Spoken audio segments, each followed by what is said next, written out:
Hello, dear students. How are you all? Hope you all are doing very good. Today, students, we have to start a new chapter of class 8, which is chapter number 10 about sound. Okay, let's start the chapter. See, sound plays an important role in our life. You get to know about many things happening around you through sounds. For example, when you hear the knocking of the door, you come to know that someone is at the door. The horn of vehicles or bell of a cycle warns you if you are walking on the road. By hearing the voice of a person, you can guess whether you know the person or not. तो student what they saying sound का भी एक बहुत important role है हमारी life में like what कि आपको बहुत सारी चीज़ें जो आपके चारों तरफ चल रही है उनके बारे में पता चलता है because of the sound produce over that time in that particular situation. Okay, for example they have told you कि जब आपको क्या कोई डोर पे नॉक करता है तो आपको पता चलता है कि there is someone at the door, right. इसी तरीके से जो आपके व्हीकल्स के हॉर्न होते हैं, साइकिल की जो बेल है वो आपको वार्न करती है if you are walking on the road.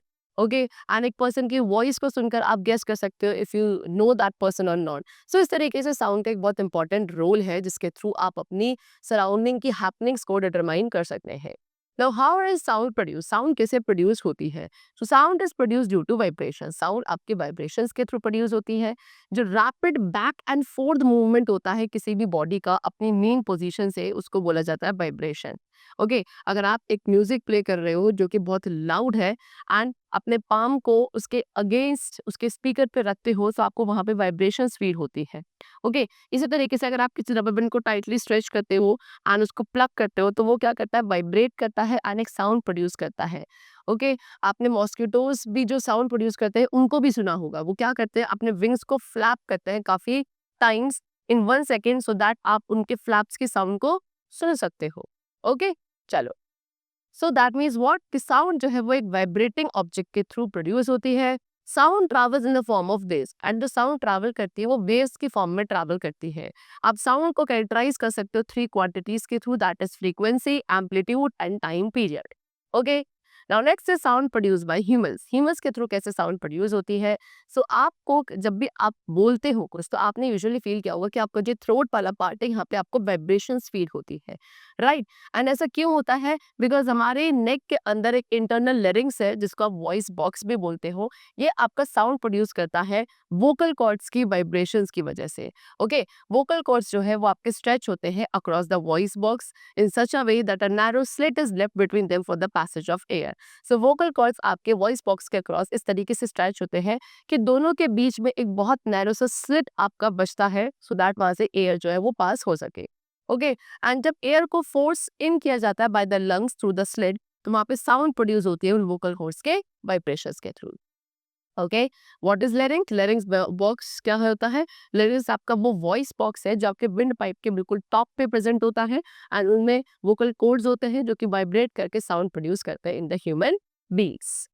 Now characteristics of vibrations. अब वाइब्रेशंस के क्या क्या कैरेक्टरिस्टिक्स है? नंबर 1, 3 इंपॉर्टेंट कैरेक्टरिस्टिक्स है वाइब्रेशंस के, that is frequency, amplitude and time period. Okay, इसके थ्रू आप किसी भी जो प्रोड्यूस साउंड है उसके कैरेक्टरिस्टिक्स को डिटरमाइन कर सकते हो. ठीक है, सो किसी भी साउंड के कैरेक्टरिस्टिक्स को समझने के लिए सबसे पहले आपको वाइब्रेशंस के कैरेक्टरिस्टिक्स को समझना पड़ेगा. Let us understand the properties of waves in detail with an example of a simple pendulum. So यहाँ पे आपको एक सिंपल पेंडुलम दिया है जिसके एग्जांपल से हम वेव्स की प्रॉपर्टीज को समझने वाले हैं. This is the pendulum. एक सिंपल पेंडुलम के अंदर एक स्मॉल बॉल होती है जिसको आप बॉब कहते हो. ये बॉब आपके एक स्ट्रिंग के एक एंड पे अटैच होती है और दूसरा एंड जो है वो आपका क्या एक स्लिंग के थ्रू वहां पे टाई कर दिया जाता है. जैसे आप इस बॉब को साइडवेज क्या करोगे, पुल करोगे एंड उसके बाद उसको रिलीज कर दोगे सो वो क्या करेगा, ऑसिलेट करेगा back and forth for some time and दोबारा रेस्ट पे आ जाएगा. तो जब वो अपनी रेस्ट पे आता है जिस पोजीशन पर, उसको आप मीन पोजीशन कहते हो जो कि आपकी ये पोजीशन है ओ ए. ये जो ओ है एंड ये दिस इज ए, ये इसकी मीन पोजीशन है. आपने इसको क्या करा, आपने इसको इस तरीके से पुल किया साइड वे एंड उसको रिलीज कर दिया सो ये ऑसिलेट करेगा बैक एंड फोर्थ. ठीक है, एंड देन धीरे धीरे वो अपनी दोबारा से रेस्ट पोजीशन पे आ जाएगा या मीन पोजीशन पे आ जाएगा. So, जब एक पेंडुलम आपका मूव करता है from position A to B, okay, ये आपकी ए पोजीशन थी सो ए से वो कहा ए टू बी मूव करा. ठीक है, फिर बी टू सी मूव करा, फिर सी से बैक ए पे वापस आया. तो यहाँ पे इसे क्या मानी जाएगी कि यहाँ पे से क्या कर लिया है, एक कंप्लीट ऑसिलेशन कर ली है. ठीक है, चलो. Now next we come to amplitude, तो maximum displacement of a vibrating body, किसी भी एक वाइब्रेटिंग बॉडी का जो मैक्सिमम डिस्प्लेसमेंट होता है अपनी मीन पोजीशन से on either side of the mean position, उसको कहा जाता है एम्पलीट्यूड। एंड जो मैक्सिमम डिस्प्लेसमेंट होता है वो तब होता है जब बॉब अपना कहाँ पे है, पोजीशन बी एंड सी पे है। Next is time period, time taken to complete one oscillation, एक वाइब्रेटिंग बॉडी के थ्रू एक ऑसिलेशन को कंप्लीट करने के लिए जितना टाइम पीरियड दिया जाता है that is called time period. Okay, यानी कि वो टाइम जो एक वाइब्रेटिंग ऑब्जेक्ट अपनी एक टू एंड फ्रो मूवमेंट को कंप्लीट करने के लिए लेगा उसको टाइम पीरियड कहोगे। टाइम पीरियड को कैपिटल टी से डिनोट किया जाता है एंड इसको हम सेकेंड्स में मेजर करते हैं। Okay, so time period equals to 1 upon frequency होता है। ठीक है, तो जो हमने अभी पीछे अपना एग्जांपल लिया था पेंडुलम का, वहां पे जो टाइम लिया जा रहा है by the ball to travel from B to C and then from C to A and then back to B, उसको आप कहोगे वहां पे टाइम पीरियड। चलो, next we are having frequency. So what is frequency? When an object moves back and forth about its mean position, it is said to vibrate. As I told you कि जब एक object क्या करता है अपनी mean position से back and fourth move करता है, दैट मीन्स आप उसको क्या कंसिडर करते हो कि अभी आपका वो ऑब्जेक्ट क्या कर रहा है, वहां पे वाइब्रेट कर रहा है। ठीक है, अब एक 1 सेकेंड के अंदर कितनी वाइब्रेशंस प्रोड्यूस करी जाती हैं उसको बोला जाता है फ्रीक्वेंसी ऑफ ऑसिलेशन। और फ्रीक्वेंसी की जो ऐसा यूनिट होती है that is hertz, being represented by capital H and small Z. Okay, humans जो है वो सिर्फ उन साउंड्स को सुन सकते हैं जिनकी फ्रीक्वेंसीज 20 हर्ट्ज से 20,000 हर्ट्ज के बीच की होती है। ओके, दिस मीन्स व्हाट कि एक ऑब्जेक्ट आपका 1 सेकेंड में 20 टाइम्स वाइब्रेट करता है एंड वहां से लेकर 20,000 टाइम्स तक भी अगर वो वाइब्रेट कर रहा है 1 सेकेंड के अंदर, सिर्फ वही साउंड्स ह्यूमन ईयर्स जो है वो डिटेक्ट कर सकते हैं। ओके, 20 हर्ट्ज से नीचे की जो साउंड होती है उनको आप इंफ्रासोनिक साउंड्स कहते हैं एंड 20,000 हर्ट्ज से ऊपर की फ्रीक्वेंसी वाली जो साउंड होते हैं उनको अल्ट्रासोनिक साउंड्स कहते हैं। ठीक है, एंड 20 हर्ट्ज से 20,000 हर्ट्ज के बीच की जो साउंड होती है they are called audible sounds. ठीक है, इंफ्रासोनिक एंड अल्ट्रासोनिक आपकी इनऑडिबल साउंड्स होती है, that means the sounds which having frequency less than 20 hertz and the sounds having frequency more than 20,000 hertz, वो दोनों आपकी इनऑडिबल साउंड्स है, यानी कि उनको एक ह्यूमन ईयर क्या कर सकता है, डिटेक्ट नहीं कर पाता है। फ्रीक्वेंसी के थ्रू हम एक साउंड की पिच को भी डिटरमाइन कर सकते हैं। पिच क्या है? पिच होता है extent of shrillness of sound, किसी भी साउंड की शिलनेस का कितना एक्सटेंट है that is known as pitch. Okay, जितनी ज्यादा फ्रीक्वेंसी होगी उतनी ज्यादा आपकी उस साउंड की पिच होगी। ओके, दैट्स मीन व्हाट कि आपकी एक साउंड शिल हो सकती है या बहुत ज्यादा शार्प हो सकती है। जितनी ज्यादा लोअर फ्रीक्वेंसी होगी उतनी लोअर पिच होगी, दैट मीन्स वहां पे जो साउंड है काफी हैवी एंड कोर्स होगी। ओके, चलो, now next is graphical representation of amplitude and frequency. यहाँ पे आपको एम्पलीट्यूड एंड फ्रीक्वेंसी का ग्राफिकल रिप्रेजेंटेशन दिखाया गया है। ठीक है, जैसे कि पहले भी बताया साउंड क्या है, एक फॉर्म ऑफ एनर्जी है एंड फिजिक्स में एनर्जी को जनरली क्या कहते हैं कि वो एनर्जी जो आगे ट्रैवल करती है, प्रोपोगेट करती है, वो वेव्स की फॉर्म में करती है। सो साउंड भी आपकी एक मैकेनिकल वेव है जो एक कंप्रेशन एंड रिफ्लेक्शन की फॉर्म में मूव करती है, जिसके बारे में आप अपने हायर क्लासेस में और ज्यादा डिटेल में डिस्कस करेंगे। सो साउंड वेव को ग्राफिकली रिप्रेजेंट किया जाता है एक साइनोसॉइडल वेव में which have been shown like this. ठीक है, ये आपका कंप्रेशन एंड रिफ्लेक्शंस होता है, यानी कि एक तरीके से वेव फॉर्म में, वेवी फॉर्म में साउंड है जो ट्रैवल करती है from its main position. Okay, now what is frequency? Number of vibrations, 1 second में कितनी वाइब्रेशंस प्रोड्यूस हो रही है, that is frequency. And amplitude क्या होता है? किसी भी एक वाइब्रेटिंग बॉडी का अपनी मेन पोजीशन से मैक्सिमम डिस्प्लेसमेंट कितना है, that is considered to be amplitude of that sound. Okay, now next there is the topic which is special cases. अब कुछ स्पेशल केसेस है। Comparison between high frequency wave and low frequency wave, comparison between high amplitude wave and low amplitude wave, and high amplitude wave means the voice is loud, lower amplitude test that voice is soft. ठीक है, एक high amplitude वाली sound का मतलब है कि वहाँ पे जो वॉइस है काफी लाउड होगी और एक लोअर एम्पलीट्यूड वाली साउंड का मतलब है कि वहाँ पे जो वॉइस है वो बहुत सॉफ्ट होगी।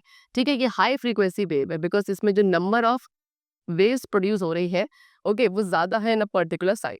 एंड यहाँ पे ये लो फ्रीक्वेंसी वेव है क्योंकि यहाँ पे जो नंबर ऑफ टर्न्स है, कंप्रेशन एंड रेयरफेक्शंस है, वो एक पर्टिकुलर टाइम पीरियड के अंदर कम प्रोड्यूस्ड हुए हैं। ठीक है, चलो, now one sound differs from the other in 3 fundamental particulars called characteristics. एक साउंड दूसरे साउंड से क्या आप उनको डिफर कर सकते हो 3 फंडामेंटल पर्टिकुलर्स में, that is called characteristics. Okay, so number 1 is loudness. एक साउंड की जो लाउडनेस है वो किसके ऊपर डिपेंडेंट करती है? एम्पलीट्यूड ऑफ वाइब्रेशन के ऊपर डिपेंडेंट करती है जो उस साउंड को प्रोड्यूस कर रहा है। जितना ज्यादा एम्पलीट्यूड ऑफ वाइब्रेशन होगा उतनी ज्यादा वो लाउडर साउंड होगी। Okay, the loudness of a sound, एक साउंड की लाउडनेस आपकी किसके ऊपर डिपेंडेंट है? क्वांटिटी ऑफ एयर के ऊपर भी डिपेंडेंट है, जो आपके उस ऑब्जेक्ट को वाइब्रेट करने में हेल्प करती है। ठीक है, हम किसी भी साउंड की लाउडनेस को डिस्क्राइब करते हैं डेसिबल यूनिट में। ओके, एंड जो साउंड आपकी 80 डेसिबल से ऊपर की होती है वो फिजिकली पेनफुल होती है। ठीक है, they have given you in the tabular form कि कुछ आपके डिफरेंट साउंड्स है, like rocket at take off. ये रॉकेट जब टेक ऑफ करता है तो वहाँ पे 200 डेसिबल की साउंड प्रोड्यूस होती है, विच इज डेंजरसली लाउड, बहुत ज्यादा लाउड होती है। एयरक्राफ्ट इंजन आपका 100 to 200 डेसिबल की साउंड प्रोड्यूस करता है, which is also painfully loud. Next is heavy traffic, जो 90 डेसिबल तक की साउंड प्रोड्यूस करता है, वेरी लाउड। लाउड म्यूजिक भी 90 डेसिबल तक का होता है, वेरी लाउड। ऑर्डिनरी कॉन्वर्सेशन जो हम करते हैं वो 40 to 60 डेसिबल की साउंड लाउडनेस का होता है, which is a kind of moderate loudness. And whisper जो किया जाता है वो 20 डेसिबल तक की एम्पलीट्यूड से किया जाता है, सॉरी लाउडनेस से किया जाता है, जो कि आपका काफी फेंट होता है। Next is pitch. Pitch is that characteristics that determine the shrillness of a sound. किसी भी साउंड का वो कैरेक्टरिस्टिक जिसके थ्रू हम उस साउंड के शिलनेस को डिटरमाइन करें, that is known as pitch. Okay, अगर आप किसी हारमोनियम के कीज को प्रेस करते हो वन आफ्टर अनदर, तो वहां पे डिफरेंट साउंड्स आपको सुनने को मिलती है because of the difference in pitch. ठीक है, सिर्फ साउंड की जो पिच है वो दो फैक्टर्स के ऊपर डिपेंडेंट होती है। नंबर वन, उस वाइब्रेटिंग बॉडी की फ्रीक्वेंसी के ऊपर, एंड द अदर क्या, जो सोर्स एंड लिसनर के बीच में रिलेटिव मोशन है उसके ऊपर भी pitch of a sound is dependent. Now they have given you difference between the loudness and pitch. Loudness क्या है? लाउडनेस हमारी वाइब्रेटिंग बॉडी के एम्पलीट्यूड के ऊपर डिपेंडेंट है, एंड पिच आपकी वाइब्रेटिंग बॉडी की फ्रीक्वेंसी के ऊपर डिपेंडेंट होती है। लाउडनेस आपकी फ्रीक्वेंसी के साथ चेंज नहीं होती है, लेकिन pitch changes with frequency. Okay, loudness को डिटरमाइन किया जाता है by the amount of sound energy receive by the air in a time. Okay, एक ईयर में कितनी amount of sound energy receive करी जा रही है एक पर्टिकुलर टाइम पीरियड में, उसके थ्रू आप क्या लाउडनेस को डिटरमाइन कर सकते हैं। लेकिन पिच जो है उस अमाउंट ऑफ एनर्जी के ऊपर डिपेंडेंट नहीं होती है, which is received by the ear. Next we come to quality और टिम्बर। क्वालिटी और टिम्बर आपके साउंड का वो कैरेक्टरिस्टिक है जिसके थ्रू आप क्या डिस्टिंग्विश कर सकते हैं कोई भी दो नोट्स के बीच में जो सेम इंटेंसिटी के होते हैं, सेम पिच के होते हैं, लेकिन दो डिफरेंट इंस्ट्रूमेंट्स के थ्रू प्रोड्यूस किए गए होते हैं। फॉर एग्जाम्पल, आप इजीली क्या एक साउंड को डिटरमाइन कर सकते हो कि अगर वो एक सितार के थ्रू प्रोड्यूस की गई है या वायलिन के थ्रू प्रोड्यूस की गई है, उनके बीच में आप इजी डिफरेंशिएट कर सकते हैं because of their quality and timber. Okay, now next is how sound travels when a source produces sound. जब भी एक सोर्स साउंड प्रोड्यूस करता है, सो वाइब्रेशंस जो है वहाँ की जो एयर की सराउंडिंग लेयर है उनको वाइब्रेट करते हैं। एक वाइब्रेटिंग सोर्स क्या होता है? आपका वो साउंड है जो एक ड्रम से, स्पीकर से, जो आपका रेडियो का होता है, ठीक है, mouth of a person, car engine, plane flying in the sky etcetera, तो कोई भी आपका सोर्स ऑफ साउंड हो सकता है। एंड ये जो वाइब्रेटिंग लेयर है एयर की, वो प्रोपोगेट करते हैं वाइब्रेशंस को, which keep on moving as sound waves through air and reach our ears. So ordinary हम साउंड्स को सुन पाते हैं जो कि आपकी एयर के थ्रू ट्रांसमिट होती है। एयर में साउंड आपके कंप्रेशन एंड रेयरफेक्शंस की फॉर्म में प्रोपोगेट करती है, यानी कि एक तरीके से लॉन्गिट्यूडनल वेव्स की फॉर्म में प्रोपोगेट करती है। साउंड वेव्स को क्लासिफाई किया जाता है लॉन्गिट्यूडनल वेव्स। ओके, चलो now next topic which we come to, sound waves travel in a medium. Sound waves जो है वो आपके एक मीडियम में ट्रैवल करती है। जैसे कि हमें पता है साउंड हमारी वेव्स की फॉर्म में ट्रैवल करती है। So it is important to analyse the medium through which sound waves travel. तो जैसे कि हमें पता है साउंड हमारी वेव्स की फॉर्म में ट्रैवल करती है, सो अब कैसे एंड किस मीडियम में साउंड ट्रैवल करती है उसे डिटरमाइन करना काफी जरूरी है। Okay, the next topic is what, that we are having some experiment, जिसके थ्रू हमें डिस्कस करेंगे कि कैसे साउंड आपके डिफरेंट मीडियम्स पर ट्रैवल करती है। सी एक्सपेरिमेंट 5, आपको अपना हेड डाउन रखना है सो दैट आपका एक ईयर आपके टेबल पे होना चाहिए, एंड आपको अपने पार्टनर या अपने फ्रेंड को बोलना है क्या वो क्या करे, उस टेबल को स्क्रैच करे। सो क्या आप कोई साउंड सुन पाएंगे? यस, अब हम एक्टिविटी क्या सजेस्ट करते हैं कि साउंड आपका उस टेबल के थ्रू ट्रैवल कर सकती है जो कि एक सॉलिड है।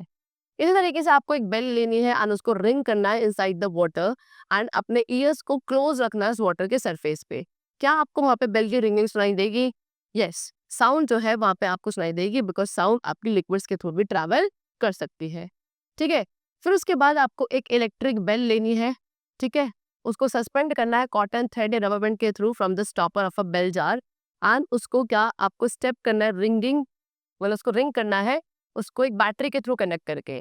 फिर उसके बाद आपको उस जार में से, बेल जार में से एयर जो है सारी पंप आउट कर देनी है किसी एक वैक्यूम पंप के थ्रू। एंड जितनी ज़्यादा एयर आप इस रिमूव कर दोगे इस जार में से, वहाँ जो साउंड है वो उतनी फीबलर हो जाएगी एंड फाइनली पूरी तरीके से फेड हो जाएगी। अगर आप इलेक्ट्रिक बेल को, क्या है, इलेक्ट्रिक बेल अभी भी वर्क कर रही है, वो साउंड प्रोड्यूस कर रही है, लेकिन you will be not able to listen that particular sound. Now why? Because इस एक्टिविटी के थ्रू हम क्या देख रहे हैं कि sound can not travel in vacuum. आपने उस बेल जार में से क्या कर दिया है, जितनी भी साउंड एयर थी उसको आपने वैक्यूम पंप के थ्रू बाहर निकाल लिया। यानी कि अब अंदर क्या है, एक वैक्यूम चैम्बर क्रिएट हो चुका है एंड जो साउंड है वो वैक्यूम में ट्रैवल नहीं कर सकती है। ठीक है। इसी तरीके से जब आप कॉन्वर्सेशन करते हैं अपने फ्रेंड के साथ तो आप एक दूसरे को सुन पाते हैं, बिकॉज साउंड जो आपके माउथ से प्रोड्यूस हो रही है वो आपके दूसरे पर्सन के ईयर्स तक रीच करती है आपकी एटमॉस्फेयर के थ्रू जिसमें एयर प्रेजेंट होती है। एंड एयर पार्टिकल्स क्या करते हैं, वाइब्रेट करते हैं, इस तरीके से साउंड प्रोड्यूस होती है। एंड साउंड जो है वो आपको ट्रैवल कर सकते हैं through gases as well. Okay, so we can conclude कि साउंड आपके ट्रैवल कर सकते हैं सॉलिड, लिक्विड और गैस किसी में भी, लेकिन वैक्यूम में sound can not travel. Now speed of sound, अब साउंड की स्पीड के बारे में डिस्कस करते हैं। तो साउंड वेव्स जो है स्टूडेंट्स, वो डिफरेंट स्पीड के साथ ट्रैवल करती है डिफरेंट सब्सटेंसेस में। ठीक है, साउंड की स्पीड डिपेंडेंट होती है वेरियस फैक्टर्स पे, like temperature, nature, physical state of the medium. And sound की स्पीड आपकी मैक्सिमम होती है सॉलिड में, फिर लेस होती है लिक्विड्स में एंड सबसे कम होती है गैसेस में। वी हैव गिवन यू कि एयर में आपकी साउंड की स्पीड होती है 346 मीटर पर सेकेंड, वाटर में 1480 metre per second, then mercury में 1452 मीटर पर सेकेंड, स्टील में 5920 मीटर पर सेकेंड, आयरन में 5000 मीटर पर सेकेंड, ग्लास में 5000 मीटर पर सेकेंड, एल्यूमिनियम में 5000 metre per second and diamond में the speed of sound is 12000 metre per second. So यहाँ पे different mediums में sound की speed क्या है, they have given you and you can conclude also from this table कि जो सॉलिड्स है उसमें साउंड की स्पीड सबसे ज्यादा है, वाटर में आपकी जो लिक्विड स्टेट होती है उसमें थोड़ा सा क्या है, लेस है, एंड गैसियस स्टेट में बहुत ज्यादा कम होती है as compare to the other media. Next is sound made and heard by animals. Animals के थ्रू कैसी साउंड प्रोड्यूस होती है एंड कैसे हर्ड करी जाती है, we have to discuss about it. जितने भी हायर एनिमल्स हैं यानी कि मैमल्स एंड बर्ड्स, वो एक दूसरे के साथ कम्युनिकेट करते हैं साउंड्स प्रोड्यूस करके अपने वोकल कॉर्ड्स के थ्रू। ठीक है, एंड अगर लोअर एनिमल्स की बात करें तो फ्रॉग्स के पास भी वोकल कॉर्ड्स होते हैं। कुछ इंसेक्ट्स हैं जो बहुत लाउड नॉइजेस प्रोड्यूस करते हैं बिकॉज इनके पास क्या नहीं होते, वोकल कॉर्ड्स नहीं होते हैं। क्रिकेट्स है, क्रिकेट्स भी आपकी चिरपिंग नॉइज प्रोड्यूस करते हैं अपने विंग्स को क्या रब करके टुगेदर, जबकि ग्रास हॉपर्स क्या करते हैं, एक लाउड नॉइज प्रोड्यूस करते हैं अपने हिंड लेग्स को रब करके अगेंस्ट देयर विंग्स। स्नेक भी हिस करता है क्या करके, अपने माउथ से एयर को फोर्स करके बाहर की तरह। हमिंग ऑफ बीज, मॉस्किटोज एंड फ्लाइज, ये भी क्या इसके थ्रू, उनके विंग्स के वाइब्रेशंस के थ्रू प्रोड्यूस होती है। सो ऑलमोस्ट हर एक तरीके के एनिमल डिफरेंट वेज में साउंड प्रोड्यूस करते हैं। ठीक है, चलो, they have shown you what larynx looks like from the back. Back से कैसे आपका larynx दिखते हैं, they have shown you. And दूसरा व्यू आपको दिखा रहा है कैसे वोकल कोर्ड्स आपके स्ट्रेच होते हैं to change the air passage. ठीक है, now how does a human ear perceive sound, कैसे एक ह्यूमन ईयर साउंड को परसीव करता है। सो जो हमारे ईयर्स है वो हमारे वो सेंस ऑर्गन है जो साउंड्स को हियर करने में हेल्पफुल होते हैं। जब आपकी साउंड एयर के थ्रू प्रोपोगेट करती है वो हमारे ईयर्स तक रीच करती है एंड हम उनको क्या कर पाते हैं, सुन पाते हैं। सो ह्यूमन ईयर को हम 3 पार्ट्स में डिवाइड कर सकते हैं। Number 1, outer ear. ठीक है, आउटर ईयर में स्टूडेंट्स क्या होता है, एक फ्लैप लाइक स्ट्रक्चर होता है जिसको आप पिन्ना कहते हैं एंड ये पिन्ना हमारे ईयर कैनाल के साथ कनेक्ट होता है एंड ईयर कैनाल के एंड पे एक बहुत डेलिकेट सर्कुलर मेम्ब्रेन होती है, caked ear drum. Next is middle ear. Middle ear के अंदर 3 टिनी बोन्स होती है छोटी छोटी सी, जिनका नाम है द हैमर, एनविल एंड स्टिरा। ठीक है, एंड जिनका एक एंड जो है वो ईयर ड्रम के साथ कनेक्टेड होता है एंड दूसरा एंड जो है वो इनर ईयर के साथ कनेक्ट होता है। Third we come to inner ear. Inner ear के अंदर कॉक्लिया होता है जो कि आपके एक फ्लूइड के साथ फिल्ड होता है एंड इसमें छोटे छोटे से हेयर लाइक स्ट्रक्चर्स अंदर प्रेजेंट होते हैं। Okay, so now how the human ear functions is, see, सबसे पहले जो पिन्ना है वो साउंड वेव्स को कलेक्ट करता है सराउंडिंग में से एंड उनको कहाँ, ईयर्स तक सेंड करता है। फिर ये साउंड वेव्स क्या है, हमारे ईयर ड्रम को स्ट्राइक करती है सो दैट ईयर ड्रम आपका वाइब्रेट हो। फिर ये वाइब्रेशंस आपके 3 बोन्स के थ्रू पास होती है मिडिल ईयर में, ओके, जिसके थ्रू वहाँ पे वाइब्रेशंस प्रोड्यूस होती है। फिर ये एम्पलीफाइड वाइब्रेशंस जो आपका कॉक्लिया रिसीव करता है, इनको नर्व इम्पल्सेस में कन्वर्ट किया जाता है एंड देन इसको ब्रेन तक सेंड किया जाता है through the auditory nerve. Brain in nerve impulses को डिकोड करता है एंड स्पेसिफिक इंफॉर्मेशन प्रोड्यूस करता है। ठीक है, चलो now some ways to keep the ears healthy. अब कुछ वेज है जिसके थ्रू हम ईयर्स को अपने हेल्दी रख सकते हैं। Number 1, never hit anyone hard on his और हर ईयर। कभी भी किसी को बहुत हार्डली हिट नहीं करना चाहिए उसके ईयर्स पर। नेक्स्ट वर्ड, किसी के भी ईयर्स में हमें लाउडली शाउट नहीं करना चाहिए। नेक्स्ट, कोई भी पॉइंटेड ऑब्जेक्ट को आप कभी भी इंसर्ट नहीं करोगे इनटू योर ईयर्स।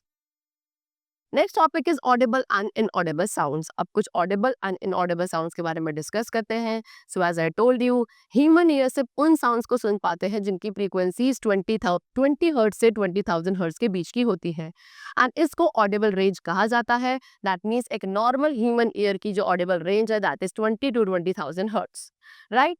चलो, अब ये जो साउंड्स हैं ऑडिबल रेंज में यानी कि 20 to 20,000 हर्ट्ज वाली, इनको आप सोनिक साउंड्स कहते हैं। एक इन्फेंट यानी कि एक स्मॉल बेबी जो अबाउट 1 ईयर ओल्ड होता है वो आपके 35,000 हर्ट्ज तक की साउंड को सुन सकता है एंड ये लिमिट जो है धीरे धीरे आपकी डाउन आने लगती है एक एडल्ट स्टेज पे आने तक, जो कि आपकी कितनी रह जाती है, मैक्सिमम 20,000 हर्ट्ज तक रह जाती है।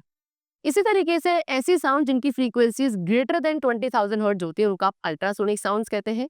Human beings in sound waves को नहीं सुन पाते हैं, लेकिन जो एनिमल्स है लाइक डॉग्स, लेपर्ड्स, मंकीज, ये अल्ट्रासोनिक साउंड्स को सुन सकते हैं जिनकी फ्रीक्वेंसी 70,000 हर्ट्ज से भी ऊपर की होती है। ठीक है, फिर उसके बाद कुछ साउंड्स है जिनकी फ्रीक्वेंसीज लेस देन 20 हर्ट्ज होती है। इन साउंड्स को इंफ्रासोनिक साउंड्स कहा जाता है एंड वो साउंड वेव्स जो आपके इनऑडिबल फ्रीक्वेंसी रेंज की होती है दैट इज बिलो 20 हर्ट्ज या अबाउट 20,000 हर्ट्ज, इन सभी साउंड वेव्स को इनऑडिबल साउंड्स कहा जाता है। ह्यूमन बीइंग्स जो है इनऑडिबल रेंज की साउंड्स को सुन नहीं सकते हैं। ठीक है, next is noise and music. Okay, so we hear different types of sounds. As I told you कि हमें डिफरेंट सोर्सेज से डिफरेंट टाइप्स ऑफ साउंड सुनने मिलती है एंड इनमें से कुछ ऐसी साउंड्स है जो हमारे ईयर्स के लिए काफी प्रेजेंट है और कुछ नहीं होती है। ठीक है, अब एक ऐसी साउंड जिसका एक प्रेजेंट सेंसेशन होता है हमारे ईयर्स पे उसको आप म्यूजिक कहते हैं। साइंटिफिकली म्यूजिकल साउंड जो है वो रेगुलर वाइब्रेशंस के थ्रू प्रोड्यूस होती है, राइट। लेकिन एक ऐसी अनवांटेड और अनप्रेजेंट साउंड जो हमारे एनवायरनमेंट में प्रेजेंट है एंड वो हमें डिस्कम्फर्ट कॉज करती है उसको आप नॉइस कहते हो। ठीक है, ऐसी हार्मफुल एंड अनप्रेजेंट साउंड्स का जो प्रेजेंस है हमारे एनवायरनमेंट में एक प्रोलॉन्ग एक लंबे टाइम पीरियड के लिए, उससे एक कंडीशन कॉज हो सकती है जिसको आप कहते हैं नॉइज पोल्यूशन। नॉइज पोल्यूशन एक पर्टिकुलर प्लेस पे डिटरमाइन किया जाता है by the loudness of sound and direction of noise. Okay, now causes of noise pollution. Noise pollution के क्या क्या कॉजेज है? वो नंबर 1, इन ऑफिसेज। ऑफिसेज में जो नॉइज पोल्यूशन होता है वो किसकी वजह से होता है? जैसे कि टाइपराइटर्स की क्लिकिंग से, bell, telephone, clattering office machine and conversation. Roads में नॉइज पोल्यूशन होता है राइजिंग नंबर ऑफ ऑटोमोबाइल से ईच डे। ओके, टायर्स के स्क्रीचिंग से, squeaking brakes and siren at the highest decibel, ये सभी पॉसिबल फैक्टर्स है जो नॉइज पोल्यूशन में ऐड करते हैं। Next, blaring television, radio, live shows, ये कुछ मेजर फैक्टर्स है जो नॉइज पोल्यूशन में कंट्रीब्यूट करते हैं इन इंडिया। एंड उसके अलावा और एक बहुत इंपॉर्टेंट प्रॉब्लम है जो एग्जिस्टिंग प्रॉब्लम जो नॉइज पोल्यूशन की है उसमें ऐड करती है, that is of industrial unit. Industrial units जो है वो अब ज्यादा डिस्टेंट प्लेसेस पे नहीं है from the inhabited areas. Okay, और from time to time they are set up in the residential areas itself. ठीक है, फिर उसके बाद air compressor, bulldozer, loader, dump truck, concrete workers, ये भी कुछ मेजर सोर्सेज है नॉइज पोल्यूशन के in construction sites. Industrial noise जो है वो सबसे ज्यादा ऐड करते हैं नॉइज पोल्यूशन में। नेक्स्ट, मशीनरी, मोटर्स, कंप्रेसर्स जो आपके इंडस्ट्रीज में यूज करे जाते हैं ये भी काफी नॉइज क्रिएट करते हैं जो कि नॉइज पोल्यूशन में एड अप करता है। Boilers, generators, conditioners, they also add to noise pollution. Now what is noise? कोई भी अनवांटेड या अनप्रेजेंट साउंड हमारे एनवायरनमेंट में प्रेजेंट है and it causes discomfort to human, that is considered to be noise. And noise pollution क्या है? किसी भी हार्मफुल एंड अनप्रेजेंट साउंड का हमारे एनवायरनमेंट में प्रेजेंट होना for a prolong duration, that is considered to be noise pollution. Now consequences of noise pollution. Noise pollution के क्या क्या कॉन्सिक्वेंसेज है? Number 1, human health. ओके, तो नॉइज पोल्यूशन एक हमारी हेल्थ को डिस्टर्ब करता है, हमारे बिहेवियर को डिस्टर्ब करता है in number of ways including deafness, causing lack of sleep, irritability, indigestion, heart burn, high blood pressure, ulcer and heart diseases. ठीक है, एंड अगर हम एक नॉइजी फिजियोलॉजिकल डिस्टर्बेंस पे ज़्यादा लंबे समय तक प्रोलॉन्ग रहते हैं, एक्सपोज रहते हैं, सो वो काफ़ी क्रोनिक हो जाता है और हमारी मेंटल इलनेस पे भी कॉन्ट्रीब्यूट कर सकता है। नेक्स्ट कॉन्सिक्वेंस है अनॉयंस। कभी कभी लो लेवल नॉइस भी आपकी इरिटेटिंग होती है एंड फ्रस्ट्रेटिंग होती है, हाई वॉल्यूम्स आपकी काफी अनोइंग होती है। नेक्स्ट है स्पीच इंटरफेरेंस। नॉइज जो कि आपकी 50 डेसिबल से ज्यादा की होती है वो काफी डिफिकल्ट होती है टू हियर, उनको सुन नहीं पाते हैं और ना ही हम उनको इंटरप्रेट कर पाते हैं बिकॉज वो काफी प्रॉब्लम्स कॉज करती है, जैसे कि पार्शियल डेफनेस ऑल्सो। नेक्स्ट है स्लीप इंटरफेरेंस। अगर बहुत हाई लेवल की नॉइस है वो आपके जो आसपास रह रहे लोग हैं उनको क्या सोने नहीं देती, they wake up people from the sleep with a jerk and keep them awake और डिस्टर्ब देयर स्लीप पैटर्न। ठीक है, इससे वो लोग इरिटेबल हो जाते हैं एंड टायर्ड रहते हैं the next day also. Next is decrease work performance. Increase noise level जो है काफी लैक ऑफ कॉन्सेंट्रेशन को राइज देता है एंड एक्यूरेसी एट वर्क, जिससे एक पर्सन की प्रोडक्टिविटी एंड परफॉर्मेंस रिड्यूस हो जाती है। ठीक है, next is what how to control the noise pollution. हम कैसे नॉइज पोल्यूशन को कंट्रोल कर सकते हैं? तो नो वो सारा नॉइज पोल्यूशन जो इंडस्ट्रीज से आता है, उन इंडस्ट्रीज से जो आपकी एक डिस्टेंस पे लोकेटेड है फ्रॉम द सिटी, उसको आप रिड्यूस कर सकते हो। क्या करके? ट्रीज प्लांट करके close to the industry, so that trees जो है मोस्ट ऑफ द नॉइज को एब्जॉर्ब कर ले। सेकेंडली साइलेंसर्स का यूज किया जा सकता है व्हीकल्स में। वो क्या करते हैं? नॉइज को रिड्यूस करता है which is coming from those vehicles. Next, at home radio television etcetera, ये सभी चीज़ें आपको क्या एक लोअर वॉल्यूम पे प्ले करना चाहिए। घर में आप जो रेडियो प्ले करते हो, टेलीविजन प्ले करते हो, तो आपको एक लोअर वॉल्यूम पे प्ले करना चाहिए। हैवी व्हीकल्स बैन कर दिए जाने चाहिए from entering residential area. Okay, loud speakers का जो यूज है वेरियस रिलीजियस या सोशल फंक्शन के लिए, इसको क्या कर देना चाहिए? बैन कर देना चाहिए। Next is how musical instruments produce sound. So musical instruments जो है डिफरेंट काइंड्स ऑफ वाइब्रेशंस का यूज करते हैं साउंड को प्रोड्यूस करने के लिए, from stretch skin, stretch strings and air columns.